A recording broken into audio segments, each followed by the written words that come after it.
So, this is a mess. I, 32 female, found out something awful a couple months ago, and now it feels like my whole family is crumbling.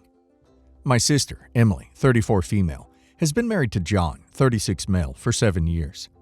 Everything seemed fine in their marriage until I noticed something off. Emily's best friend Sarah has been around since we were kids. She's like family, so none of us ever questioned how close she was with John.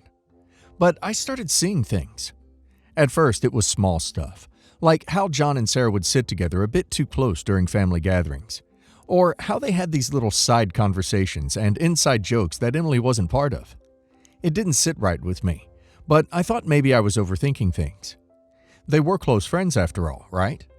But then, I couldn't shake the feeling. Then the worst happened. One night, I decided to grab a late drink after work, and I saw them. John and Sarah, at a bar. And it wasn't just them hanging out. They were making out in the corner booth like teenagers. My heart literally dropped. I froze. I didn't know what to do. So I snapped a pic on my phone and walked out of there. I was shaking. I didn't know what to do with the information. I spent weeks torturing myself over it. Should I tell my sister and blow up her life? Or should I keep quiet and let her live in the blissful lie? I couldn't look at her without feeling this horrible guilt. Every time she talked about John or Sarah, I felt like I was about to explode. Finally, I couldn't take it anymore. I told Emily. I showed her the photo, and at first, she just stared at me like I had just destroyed her world. She couldn't believe it. She accused me of lying, of being jealous, of trying to stir drama in her life. But I just stood there, letting her scream at me, because I knew she needed to let it out. Eventually, she confronted John and Sarah, and guess what? They admitted it.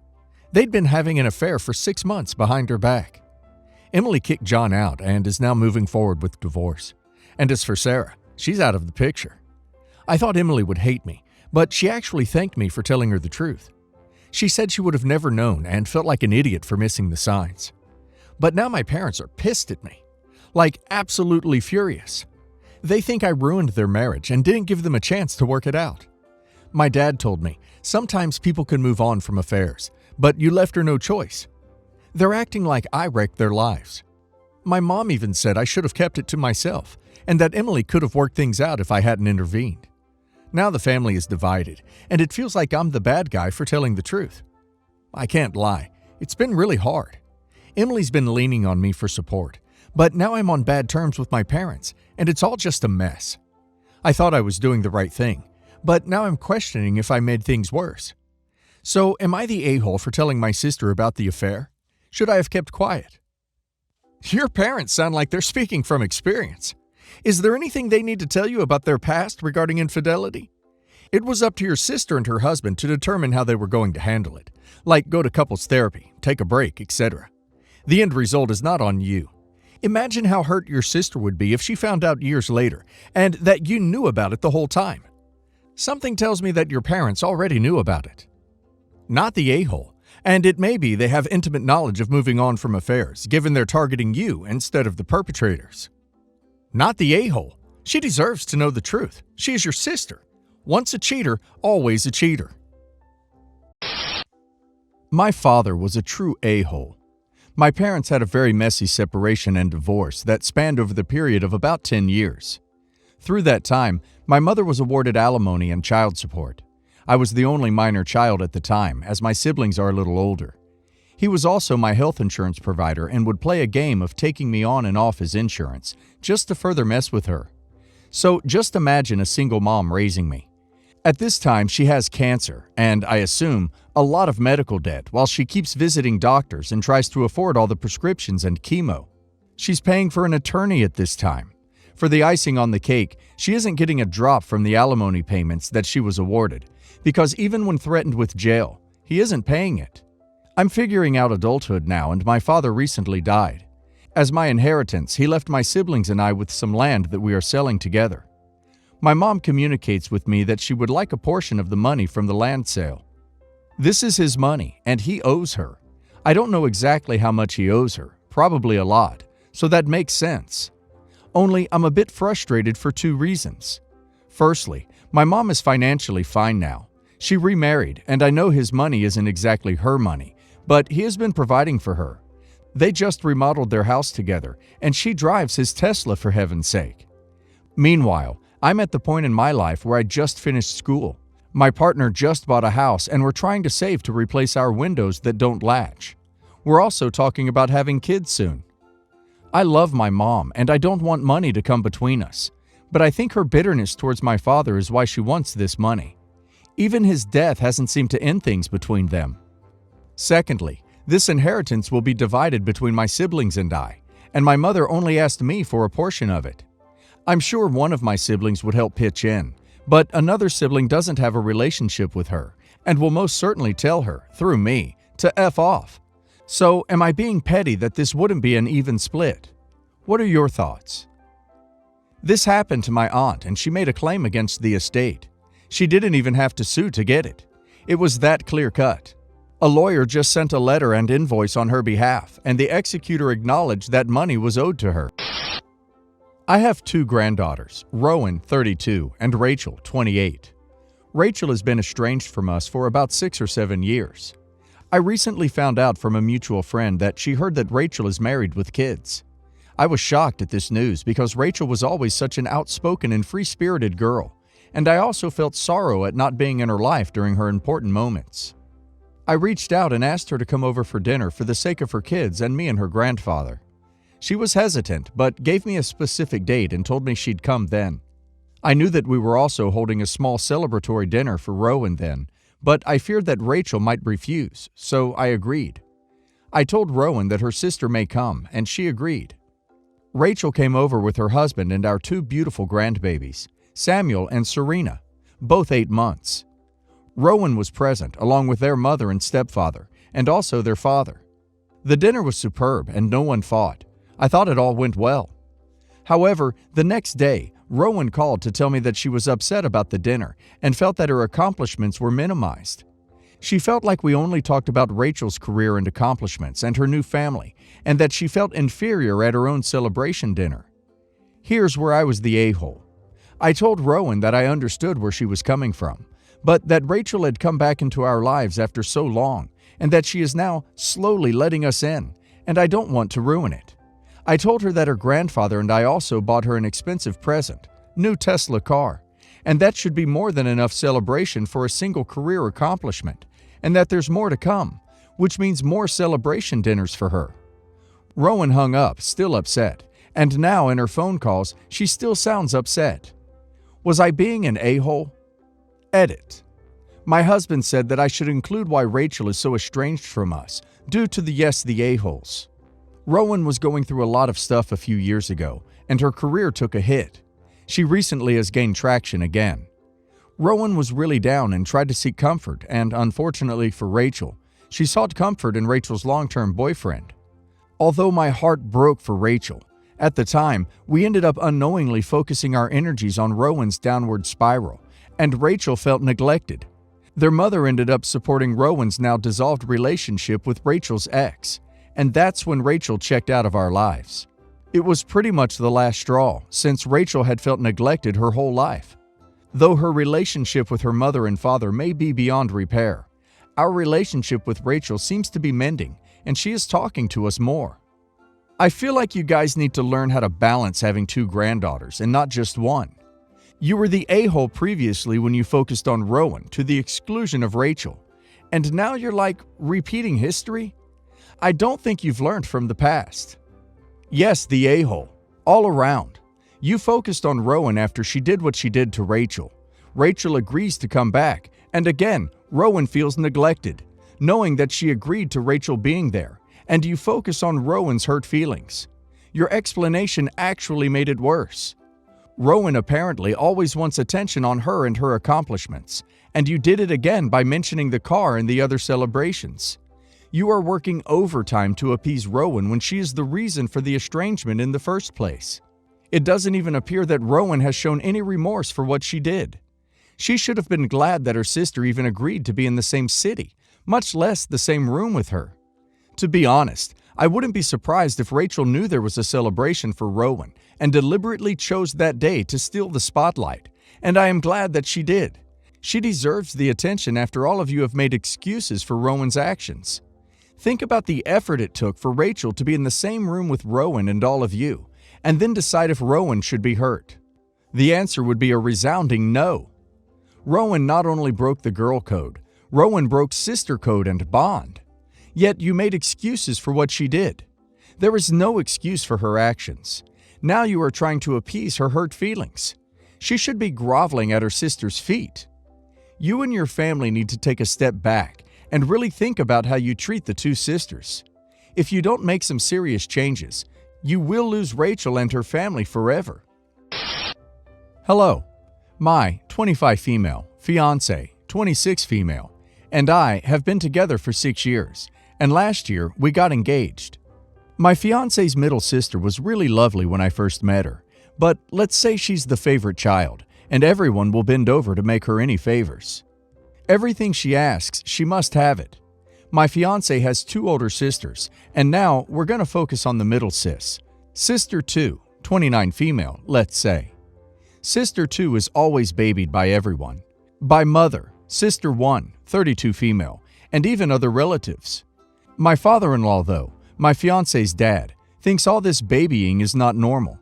Few examples I'll mention of Sister 2 is that she wanted a PC setup that cost over $3,000.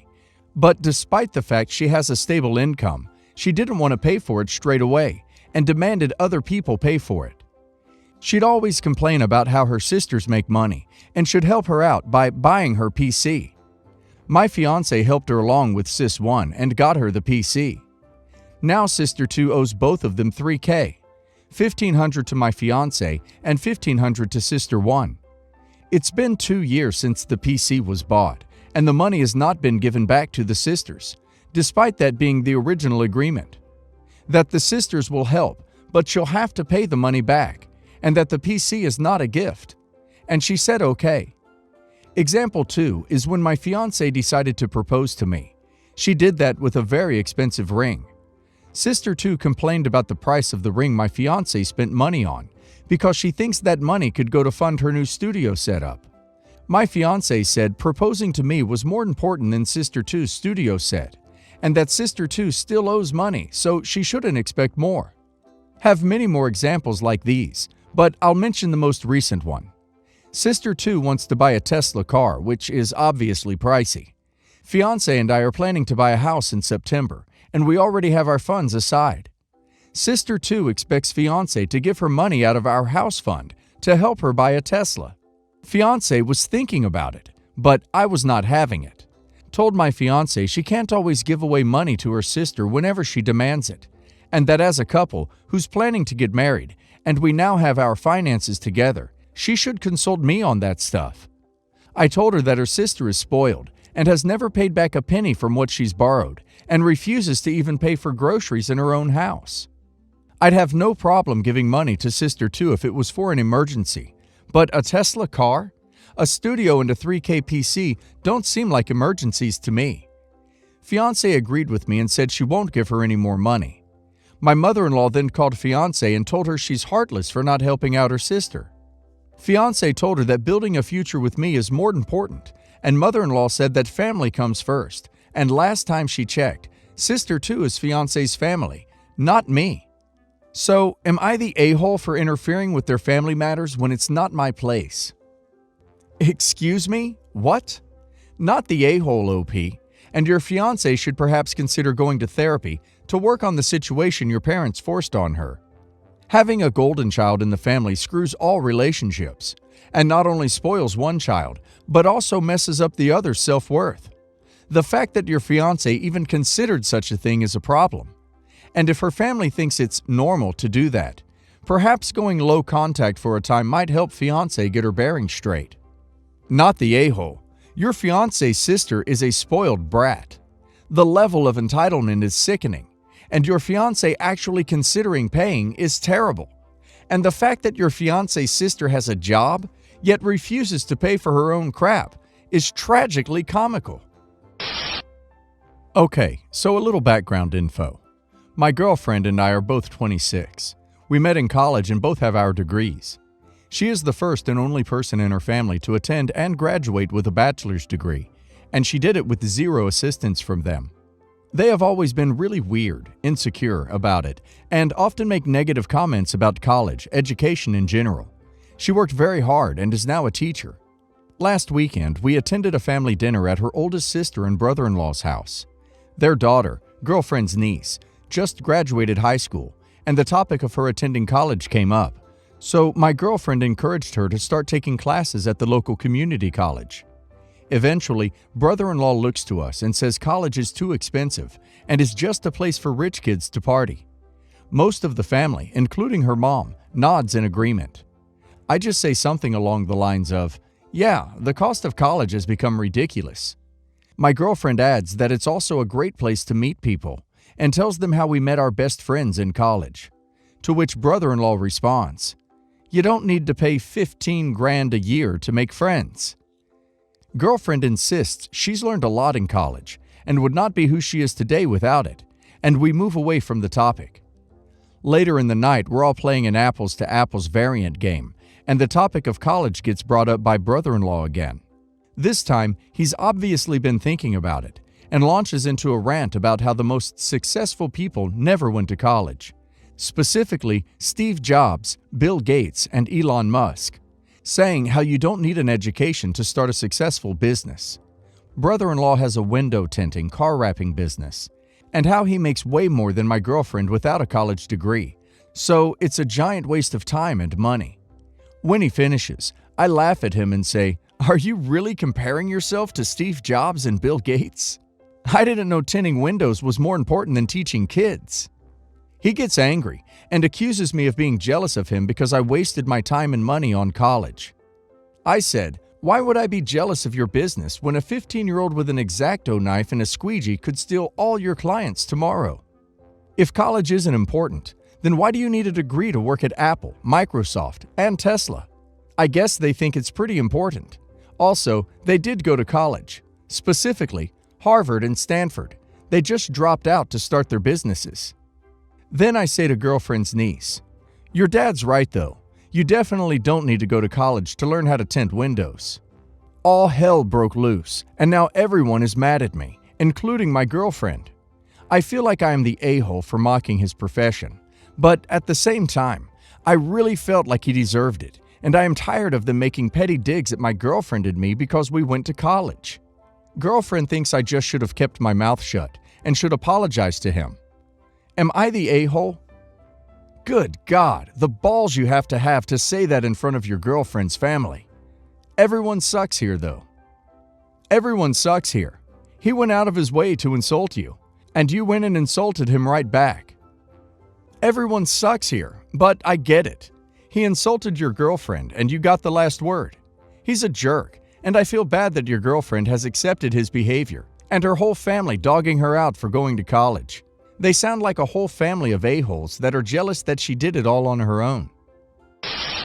My wife and I are on a babymoon to a really cool town in the mountains of New Mexico. We are staying in a modern condo Airbnb, but it's right next to an Indian reservation, which is some of the most grievous, untouched nature I've ever seen. As such, we've had raccoons and skunks wander through the property many times. My mother-in-law and sister-in-law decided, without asking us, that they'd join us and found the condo right next door on Airbnb. My mother-in-law drives the only auto-driving Tesla I've ever seen, so I about fell over when I saw what had to be her car in the parking lot. Yesterday was their first day, and my mother-in-law spent the entire day reminding us how we don't make enough money to have kids and live in a proper neighborhood, and that I was selfish for not taking the job my wife's stepdad had offered. Then she berated my wife all day for her food choices, and to top it off, she wanted to argue about current affairs. We had wanted to hike, but my wife got sick, so we were completely stuck. At like 8 p.m., mother-in-law finally decided she was going to her Airbnb. We had just come in from the trash, and there was a skunk in the parking lot. I didn't say anything because I was terrified mother-in-law might stay longer. Mother-in-law left in like 2 seconds, and we heard a piercing shriek. I told my wife not to go out there because of the skunk. One of the permanent residents heard the scream and came out and was coaching my mother-in-law to stay calm, but from our balcony, it looked like my mother-in-law was backed against a wall with Pepe Le Pew staring her down. It was one of the funniest things I've ever seen, so I started laughing so hard. My wife asked me if I knew the skunk had been there, so I said yes, and that mother-in-law deserved it after she'd been such a pain all day. After a couple minutes standoff, the skunk got bored and wandered off into the darkness, and mother-in-law didn't get sprayed. My wife is really mad at me. She acknowledges that mother-in-law overstepped, showed up unannounced, and was rude all day long. But I shouldn't have gotten revenge using a potentially rabid and definitely smelly animal. Was I the a-hole? Not the a-hole. Good on you. She definitely overstepped her bounds. Too bad she didn't get sprayed. I think your wife is the a-hole. A baby moon is for the two of you to enjoy being alone as a couple before the baby gets here. Your wife's inability to stand up to her mother ruined the vacation for you. It's selfish of her to think that the trip was not for your enjoyment too. I say this as a mother of a butt-ton of kids, who also went on a baby moon. Yes, pregnancy is hard and we want to relax, but the dad is also transitioning. He needs to relax too. Of course, mother-in-law is the a-hole, but typically the wife would have told her no. Also, the skunk is the a-hole for backing down. But definitely not you.